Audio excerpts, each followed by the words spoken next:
আমরা শুরু করব।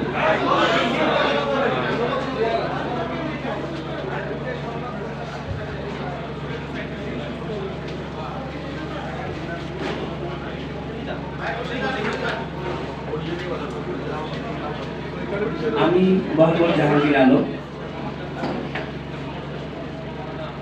2006 সালে বাংলাদেশ পুলিশ বাহিনীর সার্ভিস ইন্সপেক্টর পদে চূড়ান্তভাবে নির্বাচিত হয়েছে। আমার ডানে এবং বায়ে এবং পিছনে 757 জন পুলিশ এসআই এবং সার্জেন্ট পদে যারা চূড়ান্তভাবে নির্বাচিত হয়েছিল, আমরা বেশ কয়েকজন এই মঞ্চে, আর বাকি সামনে যারা আছেন আমাদের চূড়ান্ত নির্বাচিত সার্জেন্ট এবং এসআই ভাই বোনেরা আছেন। তো আপনাদের সকলের অনুমতি সাপেক্ষে আমরা আমাদের কিছু লিখিত বক্তব্য উপস্থাপন করার চেষ্টা করছি।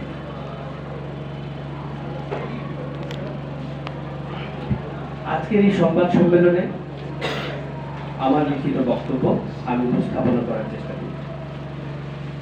স্থান জহুর হোসেন হল জাতীয় প্রেস ক্লাব, ঢাকা।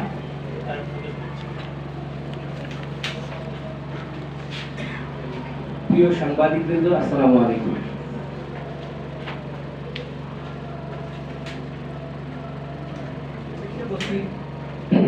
সম্মানিত সাংবাদিক ভাই বোনেরা, ইলেকট্রনিক ও প্রিন্ট মিডিয়ার দায়িত্বশীল প্রতিনিধিগণ,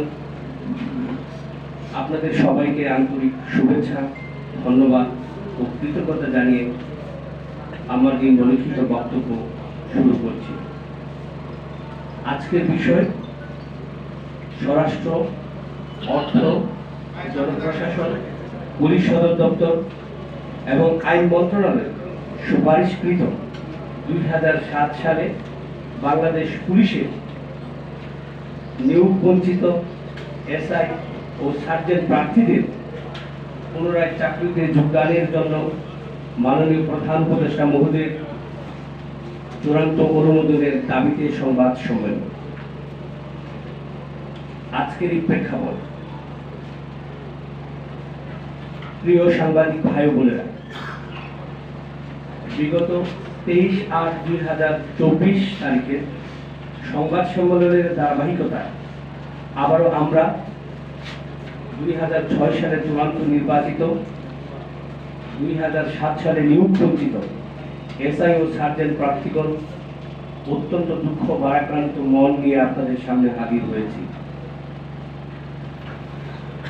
2006 সালে চূড়ান্ত নির্বাচিত 536 জন এসআই ও 221 জন সার্জেন্টকে তৎকালীন আইজিপি নূর মোহাম্মদ স্যার ও ডিআইজি বেনজির আহমেদ স্যার কোন প্রকার সরকারি প্রজ্ঞাপন, নোটিশ, কমিটি ব্যতিরেকে শুধুমাত্র একটি A4 সাইজের একটি সাদা কাগজের নোটের মাধ্যমে শুধুমাত্র দলীয় নিয়োগ বিবেচনায় ত্যাগে ঢালাওভাবে পুরো নিয়োগ প্রক্রিয়াকে অবৈধভাবে বাতিল ঘোষণা করে তৎকালীন সময়ে আমরা আইনের দ্বারস্থ হয়েও সুবিচার থেকে বঞ্চিত হয়েছি। সুদীর্ঘ 18 বছর তৎকালীন ফ্যাসিস্ট সরকার হাসিনার আমলেও আমরা শত চেষ্টা করেও কোনো ন্যায় বিচার পাইনি, বরং নানাভাবে দমন পীড়ন, অন্যায়ের শিকার হয়েছি। বিগত 5 আগস্ট 2024 সালে ছাত্র জনতার গণ অভ্যুত্থানের পর রাজনীতির আকাশে ঘন কালো মেঘ ভেদ করে নতুন সূর্য উদিত হলে আবার আমরা নতুন আশার আলো দেখতে পাই। বৈষম্যমুক্ত বাংলাদেশ বিনির্মাণ অন্তর্বর্তী সরকারের মাননীয় স্বরাষ্ট্র উপদেষ্টা মহোদয়ের নির্দেশক্রমে আমাদের নিয়োগ প্রক্রিয়া পুনর্বহালে উপস্থিত 330 জনের একটি তালিকা এবং বিভিন্ন রাজনৈতিক দলের সুপারিশক্রমে একটি মানবিক আবেদন করি। এই মানবিক আবেদনটির পর স্বরাষ্ট্র মন্ত্রণালয়ের পুলিশের দায়িত্বে নিয়োজিত একজন অতিরিক্ত সচিব পুলিশ, যুগ্ম সচিব পুলিশ এবং যুগ্ম সচিব জনপ্রশাসন মন্ত্রণালয়, যুগ্ম সচিব আইন বিচার ও সংসদ বিষয়ক মন্ত্রণালয় এবং পুলিশ সদর দপ্তরের দায়িত্বপ্রাপ্ত ডিআইজি অ্যাডমিন স্যারের নেতৃত্বে উচ্চ পর্যায়ে একটি 6 সদস্যের কমিটি তৎকালীন আইজিপি নূর মোহাম্মদ সাহেব ও ডিআইজি বেনজির আহমেদ মহোদয় সাদা কাগজের বাতিল আদেশটি বাতিল করে আমাদের নিয়োগ পুনর্বহালের সুপারিশ গত 7/5/2025 তারিখে প্রদান করেন, যা কপি সংযুক্ত আকারে দেওয়া হয়েছে এখানে।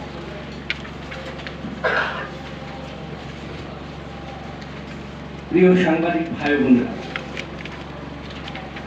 স্বরাষ্ট্র মন্ত্রণালয় কর্তৃক গঠিত কমিটির সুপারিশের প্রেক্ষিতে আইন বিচার ও সংসদ বিষয়ক মন্ত্রণালয়ের মাননীয় উপদেষ্টা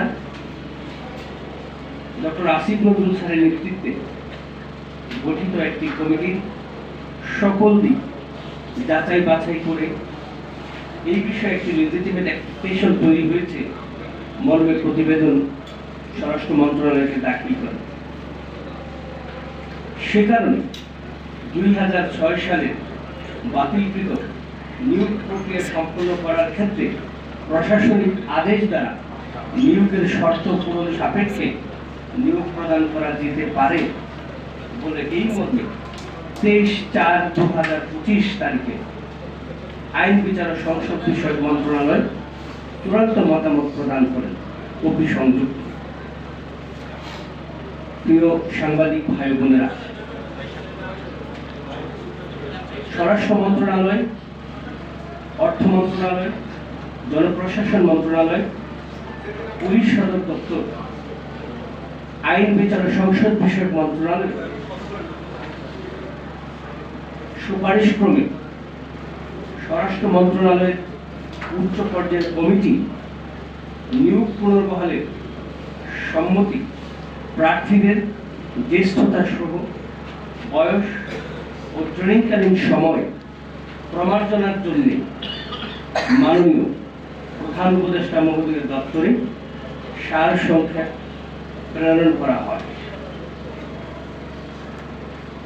প্রিয় সাংবাদিক ভাই বোনেরা,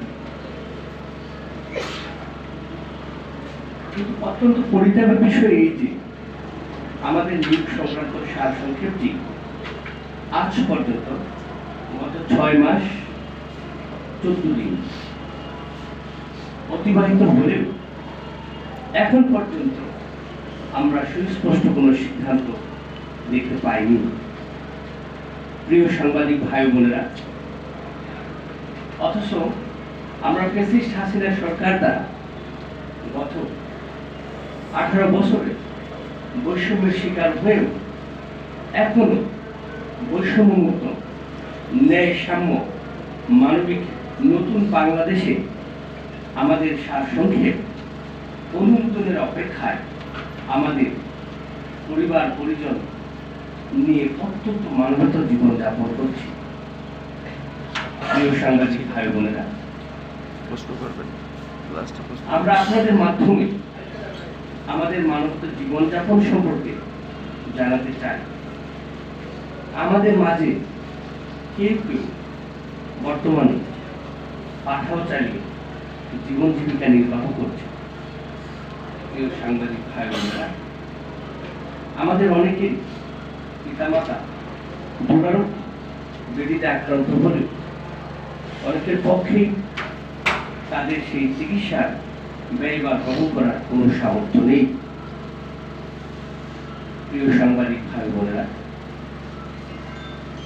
বিগত 1 বছরের অধিক সময়ে বিভিন্ন সংশ্লিষ্ট কর্তৃপক্ষের দ্বারে দ্বারে ঘুরে ঘুরে অনেকেই ছোটখাটো টুকটাক বেসরকারি চাকরি বা কাজকর্ম করলেও আজ অনেকেই বিভিন্ন মন্ত্রণালয়, বিশেষ করে আমাদের যে কর্তৃপক্ষ মাননীয় স্বরাষ্ট্র উপদেষ্টা মহোদয়ের সুস্পষ্ট নির্দেশনার পরে আমরা যখন চূড়ান্তভাবে গত 6 মাস পূর্বে প্রস্তুতি নিচ্ছিলাম আমাদের ট্রেনিং একাডেমি সাদায় রাজশাহীতে যাওয়ার জন্য, অনেকেই সেই ছোটখাটো চাকরি ছেড়ে নিজের শারীরিক এবং মানসিক প্রস্তুতি নিচ্ছিলেন। বেশিরভাগই সেই ছোটখাটো চাকরিচ্যুত হয়, চাকরিগুলো ছেড়ে দেয়, ব্যবসাগুলো ছেড়ে দেয়।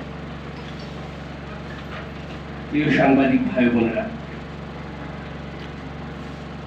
আমাদের দাবি বৈষম্যমুক্ত নতুন বাংলাদেশে মানবিক সরকারের মাননীয় প্রধান উপদেষ্টা মহোদয়ের নিকট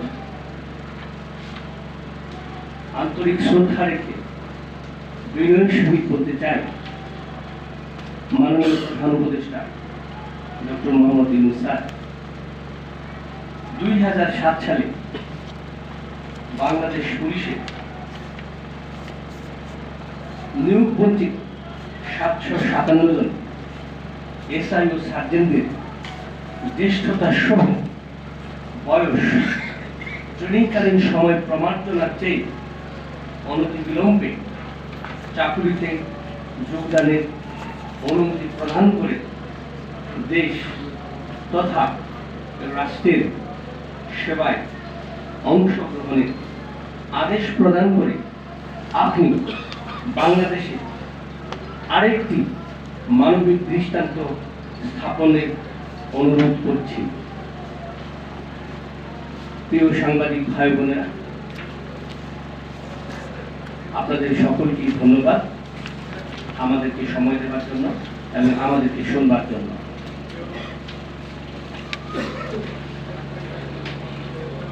প্রশ্ন করা যাবে কিনা? আপনারা 6 মাস 14 দিন যে অতিবাহিত আজকে প্রেস কনফারেন্স করছেন, এর আগে কি আপনারা মাননীয় প্রধান উপদেষ্টা কার্যালয় কিংবা স্বরাষ্ট্র উপদেষ্টা কার্যালয়ে কোনো লিখিত আবেদন করেছেন কিনা, কোনো সাক্ষাৎ করেছেন কিনা, কিংবা পুলিশ হেডকোয়ার্টারে? এর আগে যিনি সরকার ছিলেন। ধন্যবাদ আপনাকে। আমরা যদিও প্রফেশনাল লাইফে অংশগ্রহণ করি নাই, কিন্তু আমরা যেহেতু এই চাকরিটি পুনর্বহালের জন্য মাননীয় প্রধান উপদেষ্টা মহোদয়ের বরাবর সর্বপ্রথম সেপ্টেম্বর মাসে আমরা স্মারকলিপি প্রদান করি। তার পরবর্তীতে আমরা পুলিশ হেডকোয়ার্টার, স্বরাষ্ট্র, জনপ্রশাসন, অর্থ এবং আইন মন্ত্রণালয়ের প্রত্যেকটি দ্বারে দ্বারে ঘুরে ঘুরে যখন আমাদের যে ডকুমেন্টগুলো হয়েছে আমরা এগুলো সব কিছু আপনাদেরকে দিয়েছি। প্রত্যেকটি মন্ত্রণালয়ের যে অনুমোদনগুলো সেগুলো আমরা আপনাদেরকে দিয়েছি, সেখানে আছে। আমাদের সামারিটি যখন 25/7/2025 যখন স্বরাষ্ট্র মন্ত্রণালয় থেকে যায়, তার ঠিক 3 দিন পরেই আমরা প্রধান উপদেষ্টার দপ্তরে যোগাযোগ করি। তো সেখানে আমরা আমাদের 4 জনের বায়োডাটা দিই, আমাদের এনআইডি কার্ড দিই, ছবি দিই, এসএসএফ আমাদের এগুলো নিয়ে আমরা মাননীয় মুখ্য সচিব মহোদয়ের সাথে দেখা করার চেষ্টা করি। তারপরে আমরা চেষ্টা করে আমরা তার সাক্ষাৎ পাইনি। ওখান থেকে বলা হয় আপনারা আপনাদের concern authority minister of home affairs আপনারা কথা বলেন। আমরা পরবর্তীতে স্বরাষ্ট্র মন্ত্রণালয়ের মাননীয় উপদেষ্টা মহোদয়ের কাছে যাই। ওনারা বলে যে আপনারা প্রধান উপদেষ্টার কার্যালয়ে যোগাযোগ করেন। তার পরবর্তীতে আবার আমরা প্রধান উপদেষ্টার কার্যালয়ে যাই। এভাবে প্রায় 3 মাস আমরা একটানে ঘুরে তাদের কারো কোনো সাক্ষাৎ পাই। আমরা বারবারই চেষ্টা করেছি প্রধান উপদেষ্টার কার্যালয়ে আমাদের সামাজিক কোথায় কি অবস্থায় আছে সেটি জানবার জন্য, বুঝবার জন্য। তো আজ পর্যন্ত আমরা কারো কোনো সাক্ষাৎ পাইনি। আপনারা কি আদালতে শরণাপন্ন হয়েছেন কিনা? এটা আমরা আদালতে না, আমরা এক্সিকিউটিভ অর্ডারের জন্য মাননীয় প্রধান উপদেষ্টা মহোদয়ের কাছে অ্যাপিল করেছিলাম। সেই অনুমতি আমাদের ফাইলটি প্রসেস পুলিশ হেডকোয়ার্টারের সদয় সম্মতিক্রমে, সুপারিশক্রমে, স্বরাষ্ট্র মন্ত্রণালয়ের অনুমোদন ক্রমে ফাইলটি চূড়ান্তভাবে পুনর্বহালের জন্য প্রধান উপদেষ্টা কার্যালয়ে দিয়েছেন সামান্য। আচ্ছা, আপনারা তো 2007 থেকে এখন 2025, প্রায় 17-18 বছর। তো এত দিনের পরেও কি আপনারা ফিট আছেন কিনা বা দেশের জন্য কাজ করতে পারবেন কিনা যদি আপনাদেরকে নিয়োগ দেওয়া হয়? আপনাকে অনেক ধন্যবাদ। এই কথাটি খুবই আমাদের জন্য খুবই কার্যকর, বিশেষ করে আমি যে ডিপার্টমেন্টে কাজ করতে চাই, বাংলাদেশ পুলিশ বাহিনী। আমরা যেহেতু এই পুলিশ বাহিনীকে অনেক শ্রদ্ধা করি এবং মন করি, যার একটি দৃষ্টান্ত আপনারা দেখতে পাচ্ছেন যে আমরা কিন্তু গত 15-14 মাস বাংলাদেশে প্রায় 300-র অধিক আন্দোলন কিন্তু এই প্রেস ক্লাব ঢাকা বিশ্ববিদ্যালয় ঢাকা সহ সারা দেশে হচ্ছে। তা আমরা কিন্তু মাননীয় উপদেষ্টা এবং মাননীয় স্বরাষ্ট্র উপদেষ্টা, আইন উপদেষ্টা, জনপ্রশাসন সভা এবং অর্থ উপদেষ্টা মধ্যে আলোচনা এবং সম্মতিক্রমে কিন্তু আমরা কোনো ধরনের কোনো কার্যক্রমে যাইনি। কারণ আমরা একটি ডিসিপ্লিন ফোর্সের অংশ আমরা নিজেদেরকে দাবি করি, যার একটি উদাহরণ আজকে আমাদের যে ওয়েলফেয়ার যেটা আপনারা দেখতে পাচ্ছেন। আমরা একটা দাবি করেছি যে 757 জনের মাঝখানে যারা চূড়ান্তভাবে নির্বাচিত হয়েছিল, যারা ট্রেনিং সেন্টারে যারা অপেক্ষায় ছিল, এর মাঝে যারা যোগ্য হবে পুনরায় মেডিকেল এবং ভেরিফিকেশনের মধ্যে, এটি সরকারেরও সিদ্ধান্ত আছে এবং আমরাও সেই সিদ্ধান্তটি মেনে নিয়েছি। আমাদের দিক থেকে কোনো আপত্তি নেই। আমাদের মাঝে যারা মেডিকেলে আবার পুনরায় বিবেচিত হবে, চূড়ান্তভাবে নির্বাচিত হবে, শুধুমাত্র তারাই পুনর্বহাল হবে।